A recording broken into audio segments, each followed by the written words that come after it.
and welcome to day 7 of Spooky 7, which is the last video in the Halloween series on this channel, which means that today is Halloween. So I just want to wish you all a very happy Halloween. I'm actually wearing my Halloween shirt, which is obviously a skeleton, as you can probably see behind me all of the time. I really like skeletons and skulls and all of that stuff, so of course my Halloween shirt would be a skeleton. But I just wanted to make sure to wish you guys a happy Halloween, and I really hope that you've enjoyed the series so far, as this will be the last video in this series because it is Halloween. But with that all being said, let's get into today's Halloween themed video. On Halloween night in 2011, Maria Adams, who was 49 years old, and Liddell Peoples, who was 55, got into an altercation. Now, it is unclear if Liddell and Maria were in a romantic relationship or if they were just friends, but at this time they had been living together and they were living in the south side of Chicago. Liddell was enraged because he couldn't find his bag of Halloween candy, and he accused Maria of eating it all. And at one point he was so enraged that he actually picked up like a ceramic plate and threw it at Maria's face, and this cut her eye, causing her to be not able to see. And at one point Liddell got so enraged that he actually picked up a knife and started to stab Maria multiple times. After this, the police arrived, and Liddell actually tried to make up for what he did and give an explanation for why he did this by telling police that he was so mad because she ate his Halloween candy. And of course the police were not understanding with this at all. They were like, what the heck is wrong with this guy? And he was put in jail and is still serving time, I believe. But unfortunately Maria died on the way to the hospital.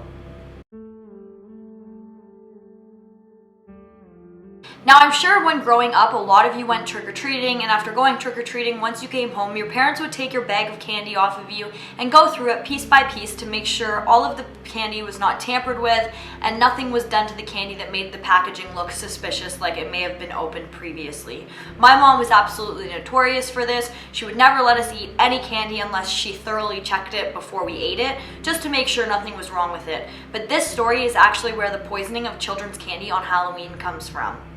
On Halloween night in 1974, Ronald Clark O'Brien and his neighbor decided to take their 4 kids trick-or-treating together in Pasadena, Texas. At one point while trick-or-treating, the 4 kids visited a home where either the residents weren't home or they didn't appear to be handing out candy. All of the lights were off, and after the kids knocked, nobody came to the door. So the kids, being excited, they just decided to run to the next house where people were handing out candy.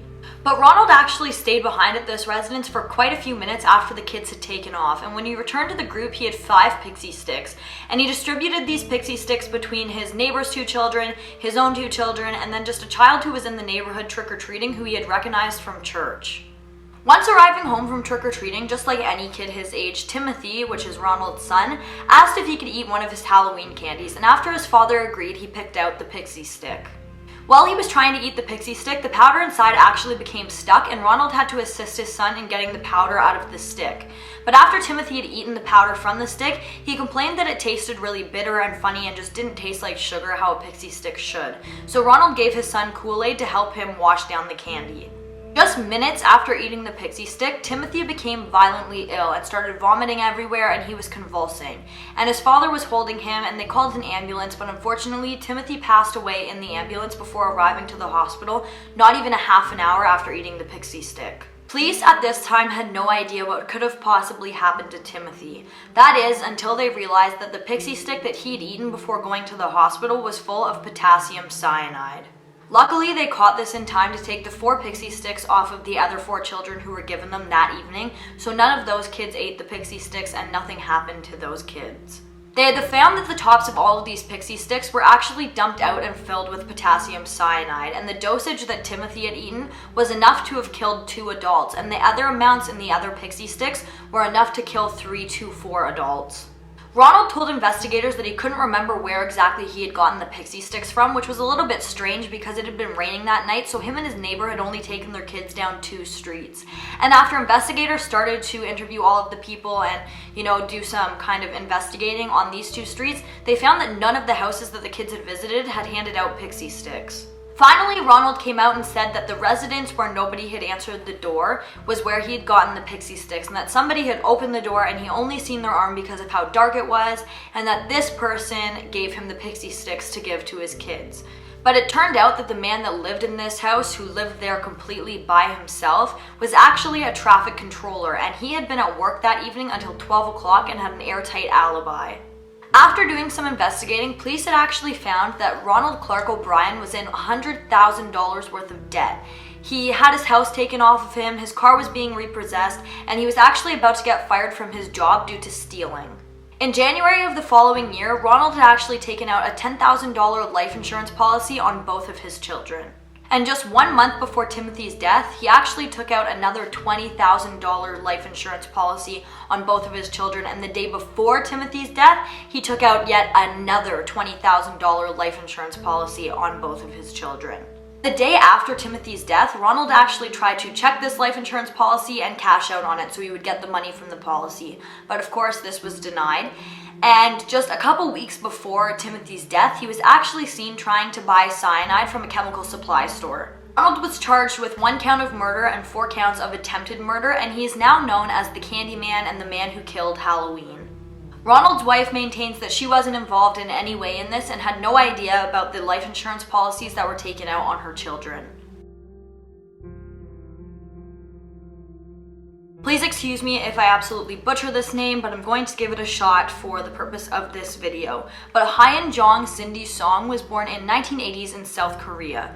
And in 1995, she moved to Virginia to live with her aunt and her uncle because she wanted to attend high school in America. I'm just going to be referring to her as Cindy throughout the rest of this video because that is much easier for me to say. But after graduating high school, Cindy decided that she wanted to stay in America and she started attending university at Pennsylvania State. Now, I'm not exactly sure what she was studying, but I do know that she was very, very close to graduating with her degree. And on Halloween in 2001, 21-year-old Cindy, along with her friends Stacy Paik and Lisa Kim, would be attending a Halloween party at a club. Cindy was dressed up as a Playboy bunny, so she was wearing a pink t-shirt with a Playboy bunny logo on it, as well as a white miniskirt and white bunny ears, and she also had on brown knee-high boots, I believe.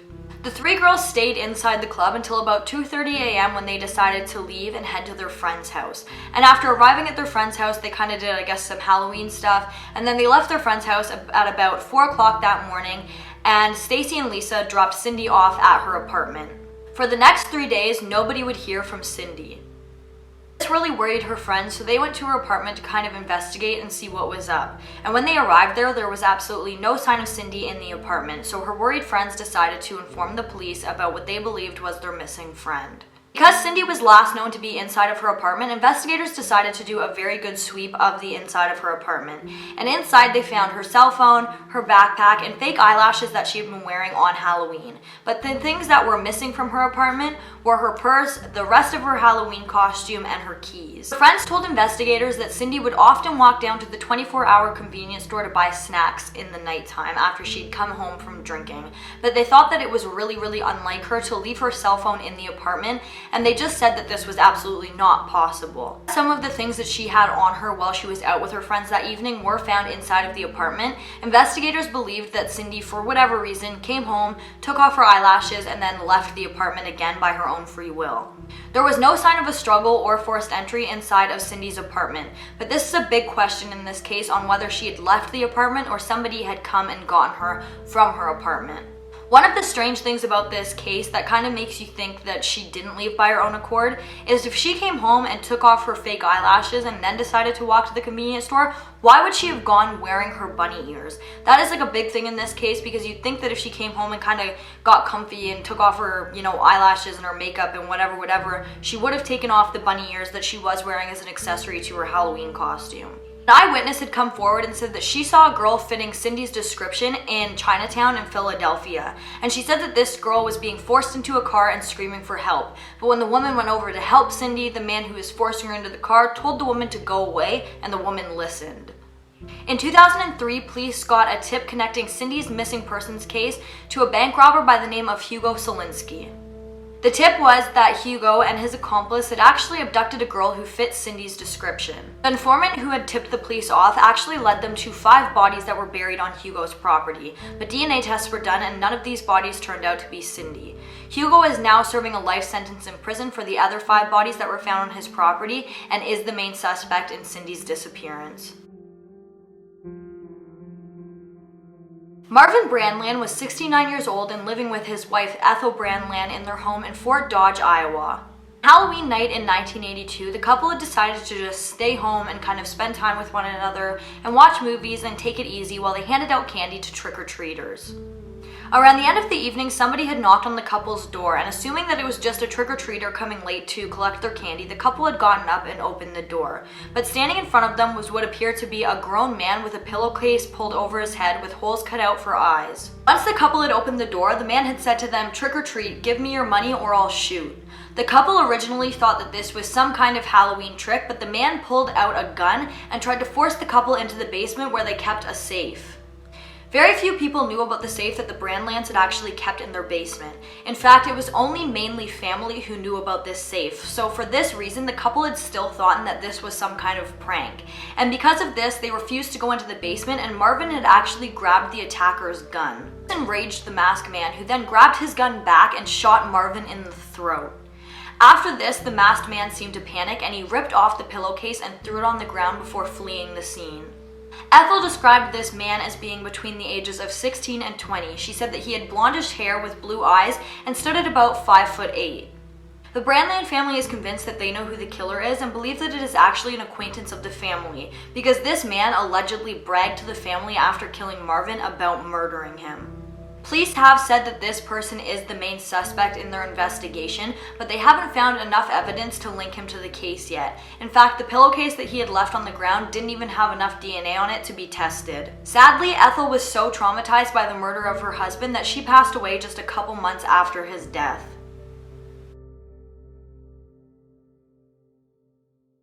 David Stone was the definition of a well-rounded, successful individual. He was a stock market analyst who strived at his job and was from California and really into the New Age movement, which will come into play a little bit later on in the video. On Halloween night in 1988, David had actually decided to attend a Halloween party, and at some point during the Halloween party, he was seen arguing with another party goer, and eventually this argument got so heated that David actually became violent. This was really unlike David, and the people who knew him were absolutely appalled by the fact that he became violent and really confused because he'd never done this before in the past. David had told his friends about what had happened, but he never specified on what the argument was about. But he said to them that whatever had happened had really stressed him out and he needed to go for a walk to clear his head. After this, David had never returned to the party and was seen periodically making stops along Highway 80. After these sightings, he had then stopped his car completely and had walked out into the desert.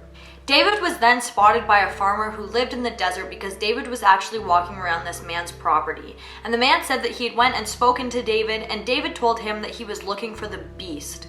This farmer had also came out and said that David was absolutely not dressed for the cold weather of the desert that evening. 5 days after David's encounter with the farmer, his vehicle was found on Highway 80 somewhere along the highway in New Mexico. David had left his vehicle at marker 18, which was just behind a pyramid-shaped mountain, which is very significant in the New Age movement. He was then believed to have headed northwest towards Grant Peak. On this path, searchers found a rock pyramid that was believed to have been built by David because his watch and 2 quarters were also found beside this pyramid. 3 miles later, investigators actually found numbers carved into the sand by a stick. And after doing some research on this, they had actually found that this was the Fibonacci sequence, and David had gotten all of the numbers correct, except where it should have been a 20, he had actually written 18. 18 is said to have been a significant number in David's life. Not only had he left his vehicle parked at marker 18, but he had also worn number 18 in football in college. When they searched David's vehicle, they found absolutely nothing inside except a pocket-sized Bible with a business card stuck inside of it. And when they called the man on the business card, this man said that he had no idea who David was, and he thought that maybe the business card had just fallen out of his pocket while he was camping in the area where David was last known to have been hiking through. Inside of David's car, they'd also found a strange note that had been written by him. And this note is the whole entire reason why I decided to put this in the Halloween video, because I definitely could have done a whole video on this case just by itself. I mean, this case is definitely one of the stranger ones that I would have loved to have done a case on, but this specific note that they found in their car is the whole reason why I decided to do this on Halloween, because this is something that just leaves your skin crawling. And I'm just going to be looking down here for 1 minute while I read off exactly what the note said. They think the word is in the safe. 6 knives in Rob's room. Use buys your teas and take your chances, Halloween.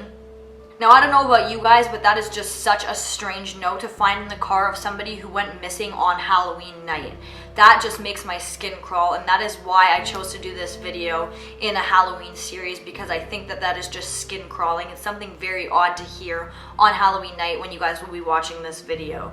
In 1992, 2 hikers discovered remains close to Grant Gap in New Mexico. DNA was done, and this provided that these were the remains of David Stone. How exactly he died remains unknown, but investigators do believe that it is something to do with prolonged exposure to nature. I don't know about this one, guys. This case, the David Stone case in particular, is one that just absolutely makes my skin crawl, and it makes me just want to dive deeper and deeper into this case. So if you guys go further and do more investigating on this case, please let me know in the comments down below what you find, because that case is one that is so interesting to me, and I probably could have done a whole video on, but I just wanted to throw it into this Halloween series because it is so creepy and unsettling. But guys, that brings us to the end of this video, and it also brings us to the end of this Halloween series, and I hope that you guys enjoyed watching it as much as I enjoyed making it. And if you haven't done so already, please go check out the other videos in this series, as they all kind of give you a creepy feel for the Halloween season. But with that all being said, I hope that you guys have an amazing Halloween, and remember to stay safe, and I will see you maybe not Monday, but the Monday after. I don't know, we'll see. I might be filming for Monday, but I might not. But with that all being said, once again, I hope that you guys have an amazing, happy Halloween, and I'll see you in the next one. Bye, guys!